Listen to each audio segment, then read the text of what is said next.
Hey, what's going on, everybody? This is Case Study QB, and we are in the progressive war room. This is where we talk strategy, electoral politics, and how we can get candidates elected and grassroots candidates more specifically. And hopefully, if you're running for office, this is a show for you. And also, if you're just curious about how behind the scenes works on a campaign, this show is also for you. And today, I have my man David Fadul, who is a progressive grassroots pollster, and he is electing local progressives with effective comms and polling, and he is the co-founder of Poll Progressive.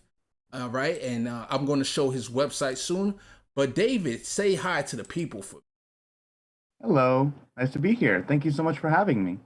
awesome, awesome. So I really, you hear about polling and the downsides of polling, back in 2016 where Hillary Clinton, the polling was so off, and it was like so many people were surprised on the night of that election where, Trump won, and, some people, might have lost faith in polling, but we know that it is a pivotal tool to use in electoral politics to kind of know where you are and gauge where you're at. So I definitely want to talk to you about those things. But first, I want to let the people know a little bit about yourself and, talk about how you got into polling, how you got into this business, David. Sure.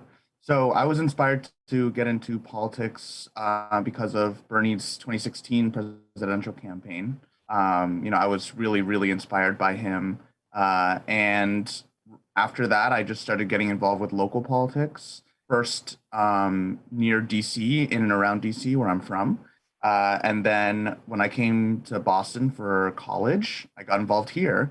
And uh, the idea for Pull Progressive came about because we were working with candidates, and I would propose, like, hey, we should do a poll. And there were just limited options, especially affordable options for candidates, and we just wanted to provide that alternative so that grassroots candidates who are getting small dollar donations, or just candidates who don't have all the money that a corporate candidate would have, could still keep up and do their own polling, because I believe polling is extremely important and fundamental to any campaign strategy. So, we started Poll Progressive to provide that alternative. And so far, it's been really fun and really, really exciting to work with just progressives around Massachusetts and even outside of Massachusetts who Cool, cool. genuinely care. It's really awesome. Awesome. So how many years have you been doing it for? We started it in April of last year, so we've Nice. existed only during the pandemic. So that's been a little That's tough. nice. Okay. But Okay. Oh yeah, that's tough. Yeah, yeah. Imagine. yeah, we literally started right during the beginning of the pandemic. But you know what? It still is really fun regardless. And Yeah. hopefully, if we make it out of this one day, we Yeah. will, have an easier time. Yeah, I think is really special for, and I've never been a candidate before, but I can imagine that when you work with people that have the same ideology as you and the same goals, the ultimate goal, you kind of have a camaraderie that you can't form if it was like if I was a progressive and I had people who were neoliberal or maybe even straight up conservatives. You kind of I could imagine that you could clash. So I want to ask a little bit about your progressive bone feeders. I know you said you supported Bernie, but I want to ask you what inspired you to be a progressive and gear your business towards helping progressives. Yeah, so I really trace my progressivism back to my mom because she was a diplomat for 30 years. And she really, I learned from her that, government can really be a force for good. I mean, obviously, it can harm, and it has in the past, but also government is the best tool we have to help each other. Medicare, Social Security, minimum wage. I believe it's important that government, step in and provide services for people. And that's why I support progressive things like Medicare for All and the Green New Deal, because I think that if we elect the right people with the right goals, we can use the great power and wealth of the government to help those of us who are most in need. And my dad is a Colombian immigrant, and he's always been left his whole life. And he kind of taught me his own, Colombia is not necessarily a very left-leaning country, but he stayed true to those beliefs that, people who are low income should still have the same opportunities as everyone else. And he taught me that as well. So I kind of trace my progressive roots back to my parents, and they encouraged it. And throughout my career, it started with Bernie, and then even though I've sometimes like volunteered for candidates who weren't as progressive as I may have liked in some ways, I always seek out the most progressive candidate in an election and try and help them win. 100%. Yeah, definitely, definitely. So I want to ask you, if I was a candidate running for office, first thing is, what's the best way to reach you? Reach me personally? For the business Um, poll, your oh poll yeah, so progressive. Hmm. yeah, so there's a form you can fill out on the website that then just sends me a notification that someone reached out. I'm also accessible by Twitter DMs. I've gotten many like that. Um, I'm pretty accessible. I think, yeah, basically, if you fill out the form on the website, DM me on Twitter, if you can, find me on Facebook as well. I'm pretty accessible wherever you find me. Okay, cool, cool. So I'm just going to show this is the form right here. Interested, contact us. Yep. And this is pollprogressive.com. That's the website, pollprogressive.com, to reach out to David Fadul, who does affordable polling. Can you tell us a little bit about, how you do your polling, the method as much as you can, versus the big boys? You have the big $1 million, $1 trillion pollsters out there, and versus someone that's humble like you, that's really trying to get some people that's really ready to make change in our government elected. Mhm. Yeah, so we have two methodologies, which is IVR, which is auto dialing landlines, and we do text to web, where we text cell phones a link to a survey. And IVR, the landlines, it reaches high propensity voters who are older usually, and text to web, has a wider base because 90% of the country has cell phones, so that's easier. Um, but neither one of them are live operator. So we either pre-record for the landlines, or we create the survey beforehand and send the link out to people. And that eliminates the cost of hiring like a call center, which takes up a lot of the cost. It also reduces social desirability bias, whereby someone over the phone could through the tone of their voice indicate a preference for an answer, which it Mm. happens sometimes, not frequent, but it happens sometimes. But by doing it the way we do it, we kind of eliminate that cost without eliminating any of the accuracy.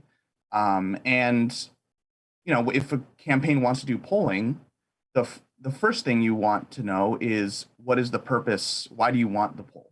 Um, do you want it just purely for data? Do you want it for messaging? Do you want it to fundraise? Some people use favorable polling to send it out in an email blast as like a fundraising pitch, right? Like, look, we're neck and neck kind of thing. Okay, It's gotcha. always important to know the goal of the poll beforehand, because then that kind of lays the blueprint for how you will write the questions and the layout of all of it. Gotcha. Gotcha. Okay, that's very interesting. So you got the different types of polling. When I think of polling, I automatically just think, oh, to find out if you're neck and neck with a specific candidate. But like you said, there's various reasons why you would want to poll.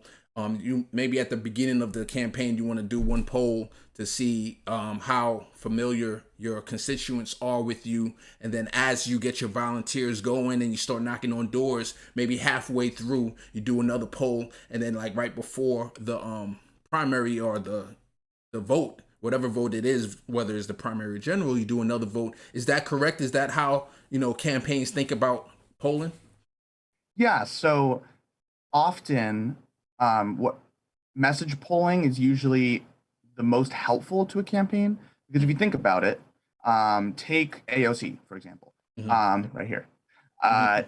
If she had done a head-to-head poll, it's called a horse race poll. If she had done a horse race poll like 5 months before the election, it would have shown her down by like 70 points. Mm. because she's Wow. just like a random person, right? She's just Yeah. like a person in the community, and people don't have a reason to know her. She wasn't a city councilor or anything. What was more important, what would be more important to a candidate, is to know which messages resonate, right? It's not Okay. important for, progressives are very often very engaged community members, but they're not always elected officials and like already, right? Mm. So any horse race poll early in the election is going to show them 80 points down. What's Yeah. more important is to know, hey, does this community support rent control? Hey, does this community think that rejecting corporate PAC money is, a really good point? Or inversely, does this community think accepting PAC money is a deal breaker, right? Yeah.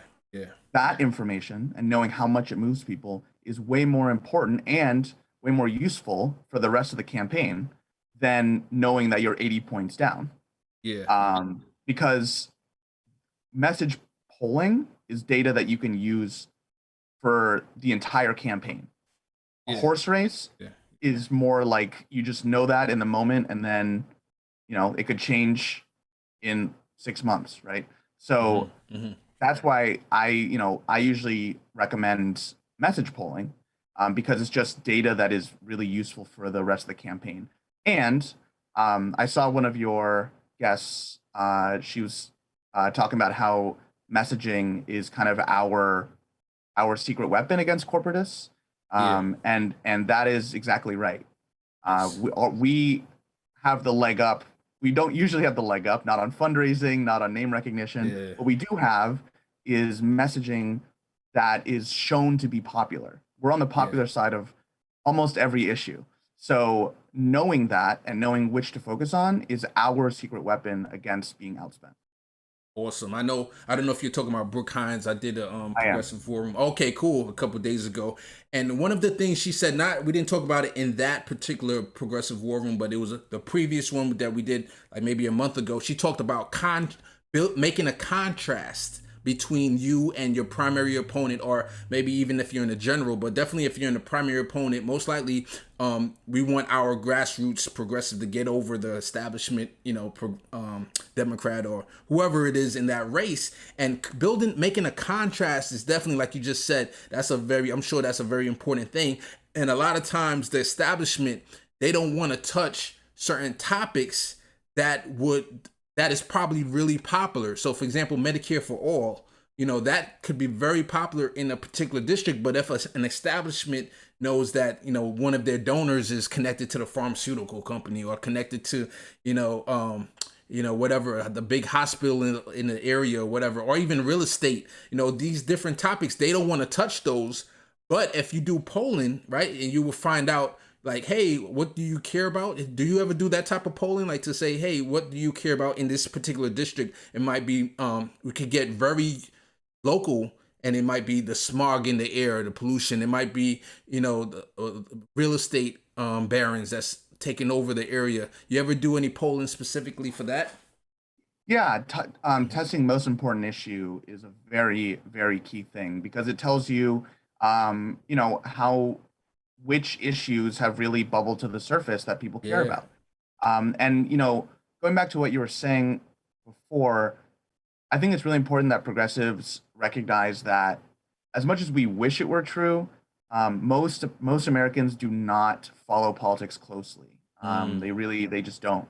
And so they have a very cursory knowledge of what's going on, and which issues matter. So when you do polling, you find out, you know, what I think is funny is that people will tell you that they don't vote, and in the next sentence they'll complain about like parking or something, or like they'll complain about the schools, and it's like, well, those are politics, right? And so that's what polling can help with is figuring out what issues are kind of in the community that people generally are upset about, that people are generally comfortable with, and Yeah. that helps you know what to hone in on. If an area thinks that housing is a top issue, and they're unhappy with it, then yeah, you should absolutely lead every speech and Mm. mailer with talking about rent control or tenants' rights, right? That is just, and communities will have all sorts of things, and it'll get super niche, which is where it gets really fun. Yeah. Okay. Communities Cool. where, their one rural hospital is closing. So, a healthcare message. Communities where the trains, like in Boston, where the trains get derailed all the time, a transportation message. These are all things that are super, super important to know. And especially if your opponent doesn't poll, then you're talking about all the issues because you know what people care about, and your opponent is kind of stumbling around in the dark. Oh, that's interesting. Have you, I'm just curious. Have you have any experience or even know of any situations where a lot of times people don't even know who their congressperson is, right? You would think, oh, the incumbent has all this advantages, which normally they do because they already have the money behind them and whatnot. But like in the case of Joe Crowley, you have AOC there. He took her for granted, and it wasn't until like the last minute that he realized like, oh shoot, I could be in trouble. That he then started putting ads up and such and such. But if the is do you see there is an advantage of when or what advice would you give a candidate when you do a poll and you see that the constituents don't even know really who their representative is? Yeah, if the community doesn't know who their representative is, then you want to define yourself and your opponent Mm, like as much as possible. I mean, okay. the biggest problem with challenging people in a primary and why it's so hard is because they have the platform, the incumbency, and the money to define themselves, Ah, okay. right? And define you if they get scared of you and want to attack you, right? And that's what it Yeah, is, defining. You want to, these people who don't pay that much attention to politics, it's like, okay, who's the good and who's the bad one? yeah, And yeah, so yeah. incumbents usually have the money to portray themselves as like the hardworking, send me back so I can stay fighting for you. And the challenger is divisive and can't get things done, right? If the community doesn't know about the incumbent, then there's not a as much of a baked in preconception about the person. So with Joe Crowley, he had been there forever, but he hadn't done the outreach needed in the community to like keep his name in there.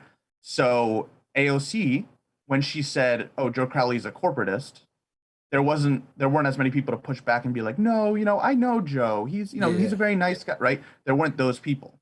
yeah, yeah. That pushback is what makes it difficult. And when there's not that kind of pushback, when people don't know who their congressman is, it makes Yeah. it easier for you to point out their bad votes and portray them as a hindrance to the community as opposed to the benefit. Matter of fact, yeah, a line that I still remember to this day was like, she said, "Your children do not breathe our air. Your children do not go to school where in the Yep. same district." And I was like, "Whoa!" Normally, in electoral politics, like going after they, I could just see the establishment saying, "Oh, you went after his kids, low blowing," but it was very effective. Yeah. Well, and if you look at, for example, Jamal Bowman, Hmm. um, there was a big scandal because during the depth of the pandemic, Elliot Engel had been out of the district. And it's these kind of revelation. It's the less known you are to the community, the more these like breaking news revelations are going to hurt you, right? When the average constituent probably assumed like, oh, my congressman sends his kids here. And I'm sure that if Joe Crowley had over the years made the case of why his kids were going to school outside of the district and had laid it out for years with community engagement, it may not have hit him as hard. But because he wasn't known, it landed as a surprise. People are like, "Oh, what?" And that's one of the big issues with, not having name recognition or just not being known in the community for an incumbent is if the challenger digs up something bad about you, it sticks way more. Yeah, yeah, definitely. So let me ask you this question: do you have any advice as you put your comms hat on? Because I know you're a poster, but you're not just that comms. You have communications also. Like when would you advise a candidate to go negative or when to stay positive, or do you have any opinion on that? Yeah, I mean, I would usually advise kind of like a sharp positive So what that Mm, means is like I'm the only candidate who dot dot mm, dot, right? mm, So you make an implicit contrast, but you're talking about yourself. Um, mm, Going full negative is usually not recommended just because um, usually you're mm, going to get outspent. And if you mm, start going negative, your opponent can go negative way harder than you and can yeah, just obliterate you. yeah, So, yeah. and the thing is, there's ways to make negative contrasts without actually going full negative. Yeah. Um, like for example, if your opponent uh, has some scandals with like campaign finance or something like that, just general sleazy things, Yeah. you can campaign on integrity. Like that can be like your core message, right? And by saying, like this is a campaign of integrity, I want to bring integrity back to the office. You're not attacking overtly the incumbent, but everyone gets it. You know what I mean? Okay. Or if the incumbent takes a lot of corporate PAC money and you constantly talk about how you're the only candidate who's not taking PAC money, you know, it's positive because you're talking about yourself, but it creates the contrast that was very needed, as you were saying earlier. Yeah. So going negative, I would say it's like a last ditch, like in the last moments. Mm, If you need something to like really close that gap.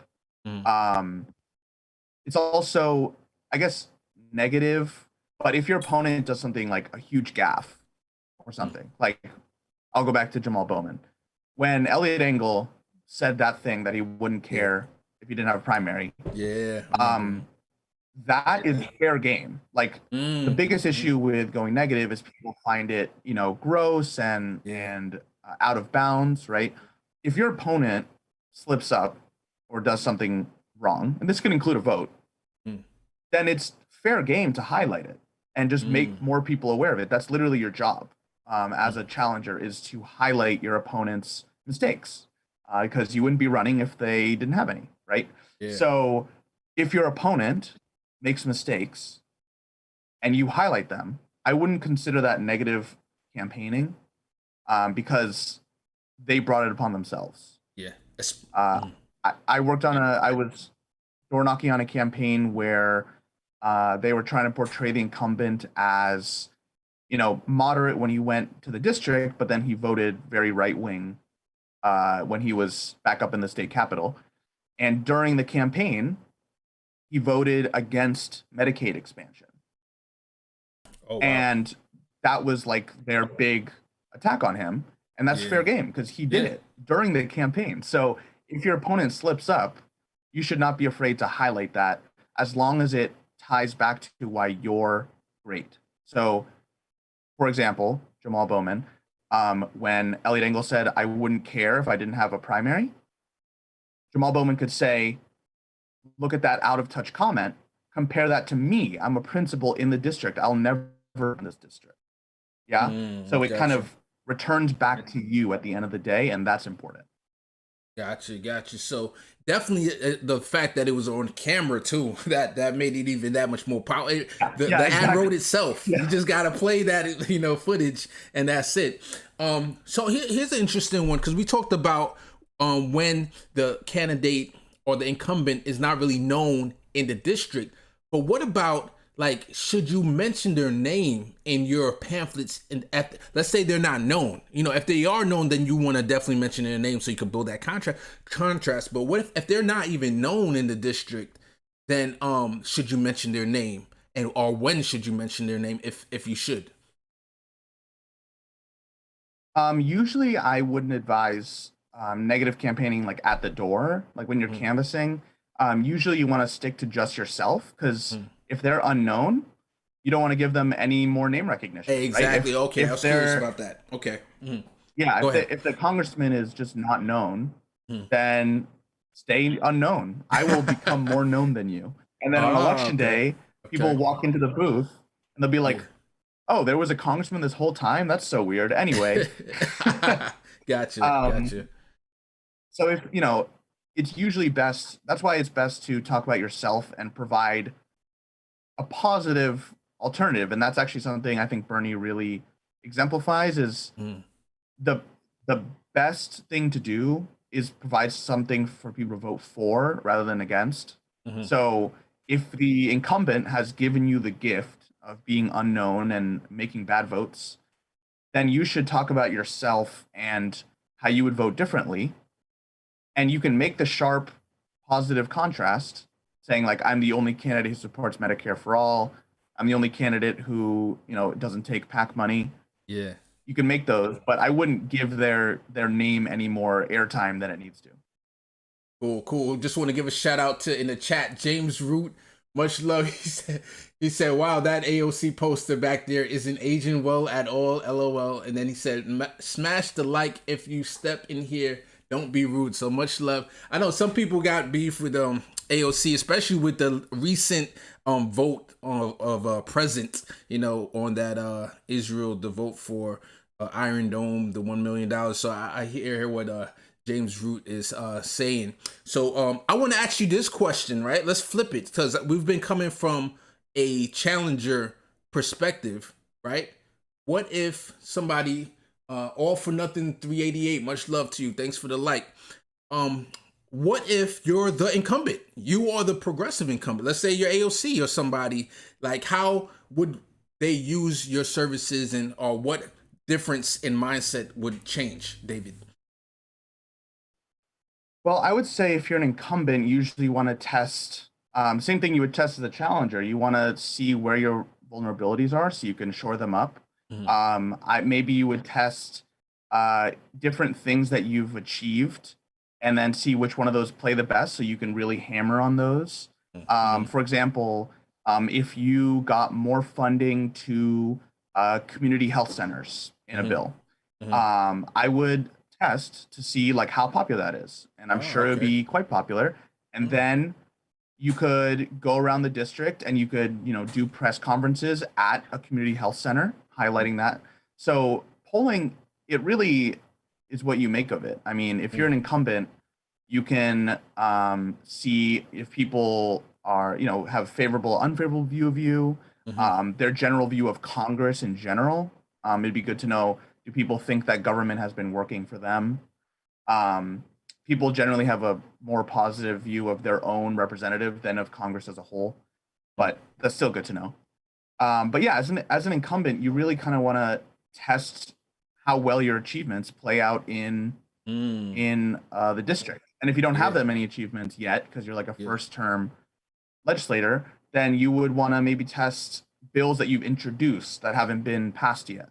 Mm. Um, but like if you've introduced a bill to enact, universal vote by mail, Mm. test that.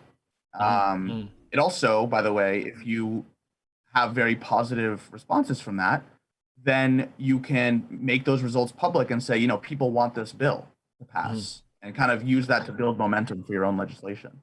So Mhm. polling is just so versatile.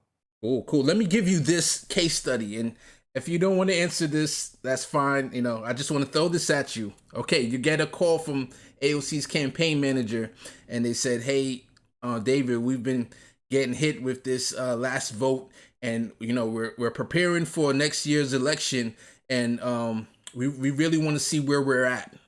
Boom, go. What would you do from there, David? And I'm just curious if there's a specific avenue you would take with polling to find out in the district how that present vote might have affected her, or yeah, what would you do in that case?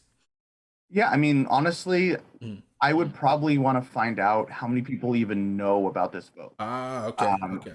We on Twitter and on social media, we follow these things, and accounts that we follow post these votes, Mm. but you would be surprised how little people actually follow like the day-to-days in Congress, especially now when there's these huge debates over the debt ceiling, funding the government, the reconciliation bill, and the infrastructure bill all at the same time. People have a general like, oh, Washington's going to Washington. Something will happen at the end of the day, or usually actually they think nothing is going to happen at the end of the day. But if I were to test these votes, I would actually probably want to test like how many people even know about the vote, because to be honest, I would doubt that most people have even heard about that vote, because it's just the culture of finding out what your elected official does is it's quite low in the United States. As in, most people don't go out of their way to look up the day to days of their elected officials. Mm-hmm. So unless someone puts money into making that known, Mm-hmm. they wouldn't know. Cool, cool. So let me just give some love to the chat. James Root, he said, okay, midterms are approaching, and historically the polls, something just saying, and historically the polls are never accurate. They always underrepresent the actual votes. How is this taken into account by a campaign? And then he said, excellent point about the average American has no clue what's going on in Congress. So let me give you that point. If you can answer that part about how midterms are approaching, and historically polls are never accurate. They always underrepresent the actual vote. How is this taken into account by a campaign? Go ahead, David. Sure. So polling is very interesting. Firstly, when about the Hillary election, polls measured the popular vote, and they were right when you take into account the popular vote. But of course, that's not how we elect a president, right? We don't elect them by popular vote. So if you follow the popular vote, polls were actually pretty accurate. But in these individual states is where the vote faltered. So that's just the first thing, is that you know when it comes to the midterms, you'll see these polls that are like, the generic ballot. Democrats are outpacing Republicans, but that doesn't take into account how gerrymandered a lot of these districts are, right? It doesn't take into account that some districts are designed for, it's called a vote sink. So it's like a district where a ton of Republicans or a ton of Democrats are all concentrated in one district, and a million Democrats could vote in that district and it wouldn't matter because it's concentrated in that one district. It doesn't affect the one next to it. So that is a really key thing to know. The other thing to know is about the margin of error, and I think this is really important for people to know, is that polls are an art and a science, as they say. And when someone says, it's 51 to 49 in the poll, and the margin of error is 3%, that means that you can go up or down 3% on each of those. So technically, statistically, they're tied. But a lot of outlets don't report it that way. They'll say, oh, it's 51-49, instead of giving the big caveat that statistically they're tied. And then, of course, if it went the other way, if it went 51-49 the other way, that's still within the margin that the poll predicted. It's just not what was reported. So I would say, polling, of course, has mistakes, of course, and it's always trying to get better. And we're always trying to innovate better ways to do it. But I think that some polls people claim that they're more wrong than they are because they don't take into account that margin of error that's built into it. But yeah, that's what I would say. Gotcha. So what about push polling? Well, do you guys do any push polling, or is there a place for that? So big difference between push polling and message polling. Push polling is terrible and no one should do it. Push polling is when you call a bunch of people and pretend to do a poll, but you're actually just spreading like lies or negativity about the other candidate. And it's not scientific, and it's just terrible. Shouldn't do it. Message polling is different. It's when you ask a respondent to react to different messages that you're showing them. And yes, they can be negative about the other candidate, but it's for statistical purposes, and you're not doing it to influence the person. You're not trying to like use it as a campaign tool. Push polling is basically like a robocall, where you basically send out a call that says, like, this is a survey. Would you change your mind about X candidate if you knew that they did this awful thing? And that's like really terrible because it gives polling a bad name. Message polling is more scientific, and it's way more ethical because you're basically saying, letting people know, I'm going to read you messages. I'm going to show you messages. I would like you to tell me if these influence you or not. And then the campaign can go back and use that data. But I want to make a clear distinction between push polling and message polling. Okay, cool. That's what I didn't want to lead the witness and say that this, push polling is the dark arts of polling. I wanted to get your honest opinion on that, and I definitely gave your opinion on that greatly. And so we have a good question from James Root. He said, if we had ranked choice voting, how would this affect polling in the future? That one. That's a great question, and it's honestly a good one for my business partner, Izzy, because she has done polling for ranked choice in ranked choice elections, like the New York one. And honestly, like it is amazing. She's the one who really knows that because it is difficult. It is difficult, but I mean, I just really love ranked choice voting. So even though it might make polling a little harder, I really hope that we get more of it. But yeah, I can't actually answer the specific of that because I'm not an expert on that. That I asked the chat if your sound was going in and out because for me, I don't know if it's my headphones or I'm gonna wait and see maybe in the chat because you kept cutting in and out for some strange reason. Okay, he said, yeah, your sound is cutting it in and out. So can you say that one more time? I'm hoping that the sound gets better. I don't know what's going on, but say that one more time for me. Yeah, does it still sound bad? Yeah, it sounds like it's for some reason like it's cutting in and out. It's just coming in and out. I don't know why all of a sudden it's like I don't know if the That's Wi-Fi. Weird. Very strange. But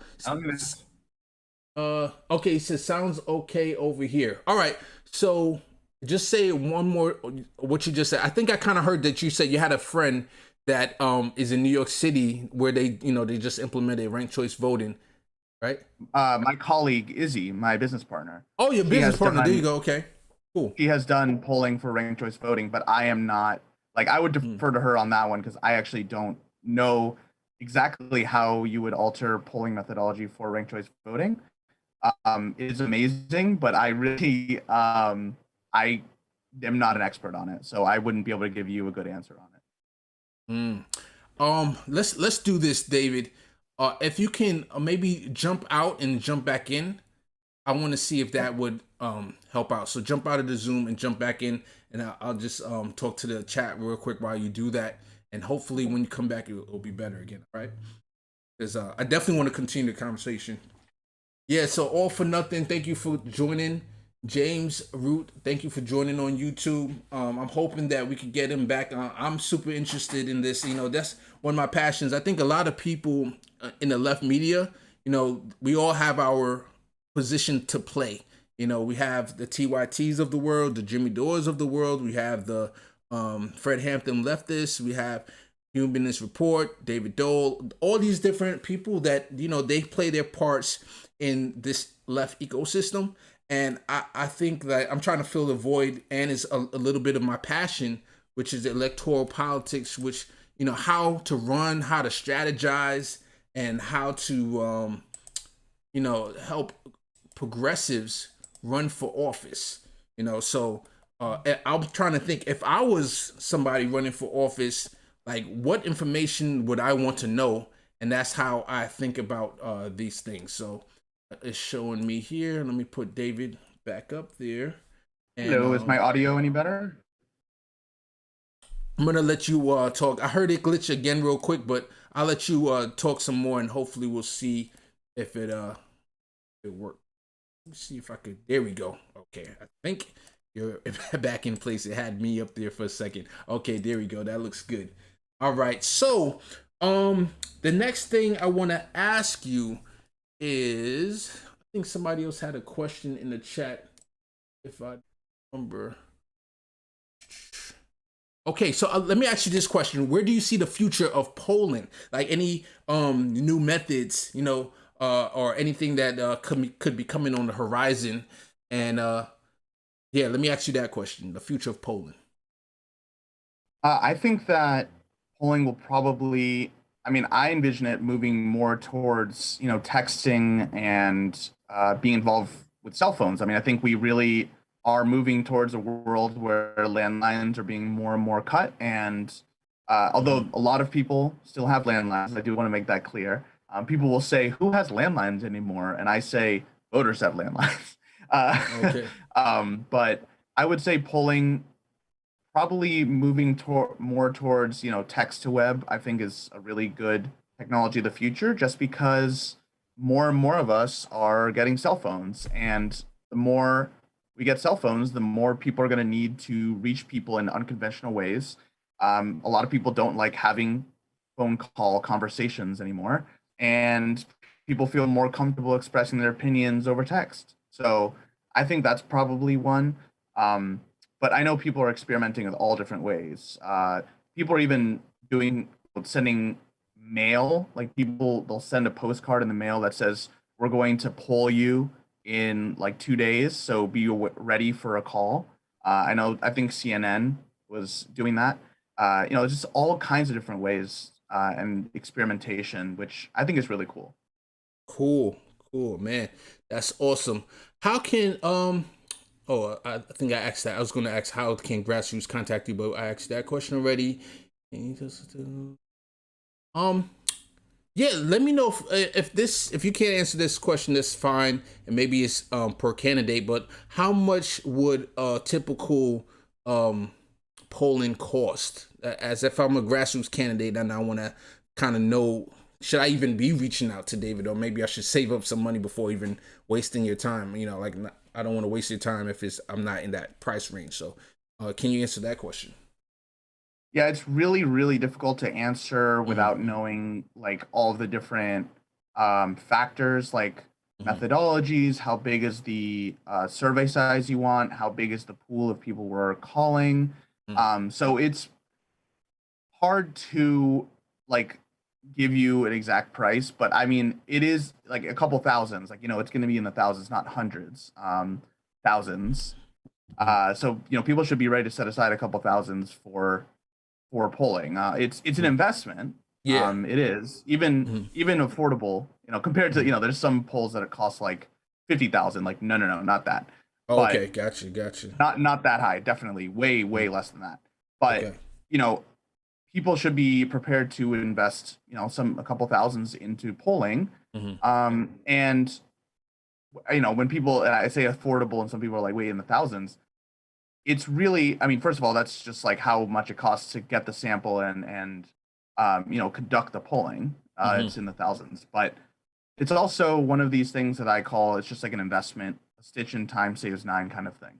If Yeah. you pay the money at the beginning of your campaign, Hmm. you launch 9 months before election day, Hmm. and you do a poll right as you launch.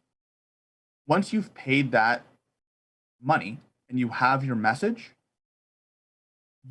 going forward that your paid communication is on target, right? Okay. So if you pay that money up front for a poll, later down the line, you're actually saving money because you are focusing on the things people care about, and you're not wasting money on sending, five mailers about five different issues, Gotcha. right? If no one in your district cares about I don't know, Mm. transportation, public Mhm. transportation, if it's like a very low interest issue, and you didn't know that, and you sent out a piece of mail about public transportation, it's almost like you're spending money uh, in like an issue that won't move people.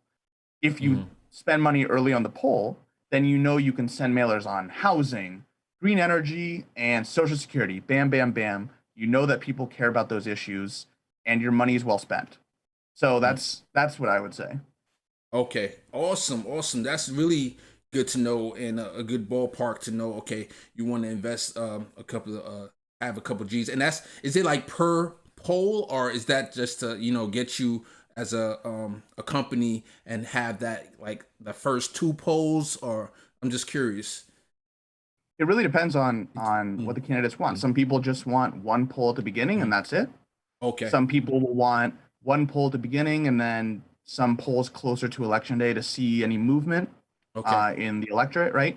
Yeah. It's completely depending on what the candidates want. When it comes to those extra polls, we're happy to do them, and they are really helpful, especially with a campaign with more money. Gotcha. If you're a grassroots candidate that doesn't have a ton of money to spare, one message poll at the beginning can make a world of difference. Gotcha. Gotcha. Okay. And we're gonna wrap it up here soon, but I think All or Nothing and James were talking about basically the demographics, and I think that it made me think of a good question to ask you. So you know how landlines are traditionally, I guess the older folks, while the youth, they have their phones. So the kind of methods that you use, I think you said text message. So is the way that you do polling, is that heavier towards the youth, or do you does it encompass both? Yeah, I hope you understand what I'm trying to ask. You're right. I think so. Okay. It's really the unfortunate reality where older people just vote more. And so, yes, we have young people in our polls for sure. But, you look at the demographics of an area, Hmm. and then there's also the voting demographics, and those are often different. Hmm. An area may be like 30% people below 30, but the electorate is actually only 20% people below 30 because 65 and over are overrepresented, right? Think about all the people who show up to, like a city council primary, right? Like who's going to show up to that? Is it going to be like a college kid, or is it going to be like a 56-year-old person who has been Hmm. voting like all their life, right? So polling, we absolutely aim to get younger people in there, the demographically correct amount, Yeah. but um, you just have to be realistic and have maybe a slight overrepresentation of older people because that's who People votes. who votes. And it does not help you to and as progressives Yeah. we Yeah. always want to expand the electorate, which like absolutely go for it. Yeah. But as a pollster, my job is to tell you as it is, right? Yeah. So Yeah. as it is, older people are going to vote more. Hmm. And if you want, we can find out what messages resonate with younger people, but it takes tons of time and tons of money and effort and Mm. dedication to get young people out to vote. Trust me, I have tried. Yeah. Um, and they can. And Bernie has tried too. Um, yeah, Yeah. and young people do when there's the right thing on the ballot, they absolutely can. But Yeah. if you're just a progressive running for like a congressional primary or a state representative or city council, you just have to be realistic and recognize that the electorate is going to skew older. Yeah, yeah. All for nothing said. Young people will be on social media talking and sharing vids on politics and weighing in on the drama, but then election day comes and they are nowhere to be found.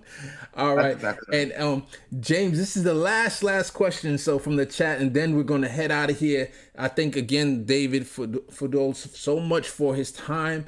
And the last question that James sent here was: are the questions that you use, are they generated by the campaign, or are they designed by you guys in house in accordance with the needs of the campaign? That's a pretty good question. Yeah. It is a good question. And the answer is we work with the campaign to make Mm-hmm. the questions. Mm-hmm. Usually, the campaign will tell us what they want to find out, and we will draft them because survey question writing is an art in and of itself. Mm-hmm. You want to make the questions concise, and you also want to make sure this is one of the most important things. You have to make sure the question is asking what you want it to ask. And that sounds Mm-hmm. simple, but the thing you want to avoid is what's called a double-barreled question, which is when you ask two things at once by Mm. accident. And then when you get the answer, you actually don't know which question they were answering. Okay. So, yeah, it's basically, I'm trying to think of an example, but basically, when you ask a question, you want it to be about like one thing. So, for example, if I would say, like, do you support rent control? Yes, no, Mm-hmm. bam, that's great. Mm-hmm. Um, and but if you said, do you support tenants' rights or rent control? Yes, no, right, like that. What if someone supports rent control and they're ambivalent about tenants' rights? Or what if someone really cares about tenants' rights and they oppose rent control? So they don't know Mm. which one to say. They say unsure. That question is basically useless Yeah, because you got you. don't, right? You didn't ask The right one thing. question. So the key thing is we work with the campaign to get what they want to know, and then we formulate it in a concise way that also asks the question that we want to have the answer to. Sounds basic, but very many times it can get easy to accidentally ask two things, and you really have to catch yourself.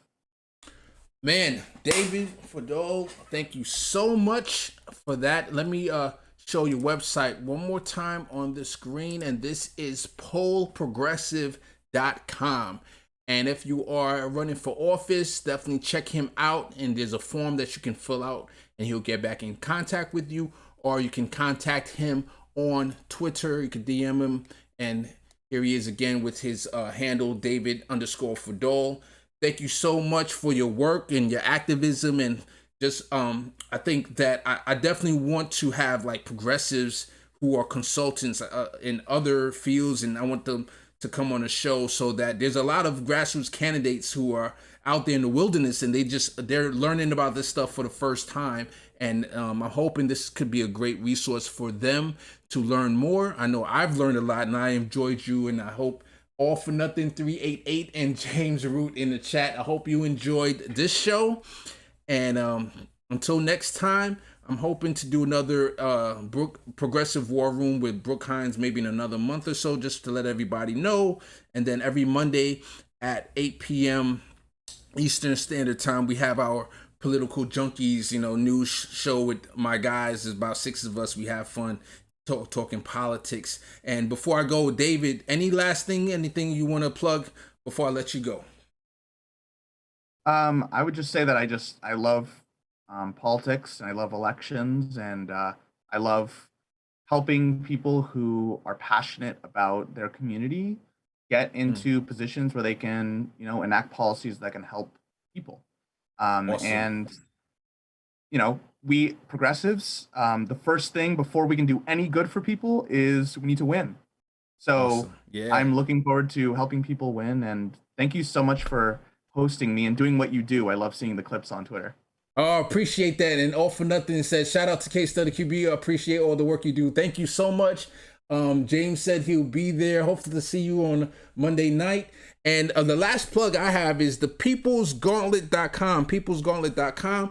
I'm working with different candidates as they go through all the 5 gauntlets, talking about is basically the people vetting candidates. And we have topics that progressive care about, and they, Medicare, from Medicare for all to the Palestinian Israel conflict, they're all there. And so far we have 4 people who have gone through the gauntlet, and they're when you become a contender, that means you finish all 5. And we have 4 people. Ali Dulcimer is the last person that I have to release her last gauntlet, but she's finished her gauntlet, and then we're adding more people, so we're growing. So please check out peoplesgauntlet.com.